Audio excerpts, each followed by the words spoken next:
রান্না বান্না সেরে এই যে খাওয়া দাওয়া করতে বসলাম, সবার জন্য ভাত বেড়ে নিলাম। এখন সকালবেলা যে তোমাদের দাদাভাইয়ের সাথে যে রাগারাগি হয়েছিল সারপোর জন্য, তোমাদের দাদাভাই তার জন্য তো ডিউটি গেল না, আর বাবুদেরও ঘরে রেখে দিয়েছি। আর ওরা থাকলে আমার একদমই সকালবেলা দোকানে যাওয়া হয় না।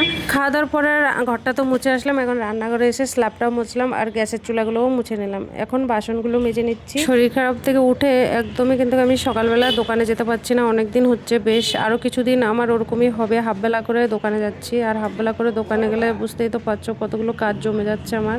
এর ভিতরে বাবুদের আবার স্কুল ছুটি পড়বে, ওদের ট্রিপে যাবে আর ওরা যাবে না। তার ছুটি আছে, আবার খ্রিস্টমাস আছে, তার জন্য ছুটি আছে একবারে। খ্রিস্টমাসের পরের দিন থেকে 26 তারিখ থেকে স্কুলে যাবে। তার জন্য ভাবলাম আমি হাফবেলা করে যাওয়াটাই আমার ঠিক হবে, কারণ ওদেরকে নিয়ে দোকানে গেলে একদমই কাজ করতে পারি না। ওরা খালি রোডে দৌড়াদৌড়ি করে, অনেকটা রিস্ক থাকে। তার জন্য হাফবেলা করে গেলেও আমি নিয়ে যাই। আর সন্ধ্যের পরে তো তোমাদের দাদাভাই চলে আসে, তোমাদের দাদাভাই রাখে, আমার তেমন আর কষ্ট হয় না। দুপুরের খাওয়া দাওয়ার পরে একটু রেস্ট নিয়ে চলে আসলাম দোকানে। এখানে কিছু জিনিস আনতে দিচ্ছি তোমাদের দাদাভাইকে, লাইলিং ফলস এগুলো নিয়ে আসবে। আর দেখো এখানে সবাই ঝাড়ু দিয়ে দেখো রাস্তায় রঙ্গুলি করেছে, এখানে ঠাকুর আসবে তার জন্য। তোমাদের দাদাভাইকে দিয়ে আমি আবারও বসে পড়লাম কাজ করতে।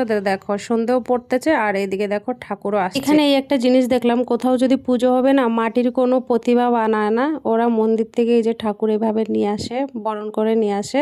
তারপরে যে কয়দিন ওদের পুজো করার বিধি থাকবে ওই কদিন পুজো করবে, তারপর আবার এখান থেকে এনেছে সেখানে দিয়ে আসবে। এখানের নিয়মটা তোমাদের কাছে কেমন লাগলো অবশ্যই বলবে। আর এখানে তো ঠাকুরগুলো যে ফুল দিয়ে সাজায় অসাধারণ, দেখো কত সুন্দর করে ফুলের মালা দিয়ে ঠাকুরগুলো সাজিয়েছে। ঠাকুরগুলো বোঝাই যাচ্ছে না কোন ঠাকুর। আমার এখানকার কিছু ভালো লাগুক বা না লাগুক, দুটো জিনিস আমার কাছে ভীষণ ভালো লাগে। এখানকার পুজো আমার ভীষণ ভালো লাগে, আর এরা যে সকাল বিকাল জল মেরে রাস্তায় রঙ্গোলি করে, এই দুটো জিনিস আমার ভীষণ ভালো লাগে।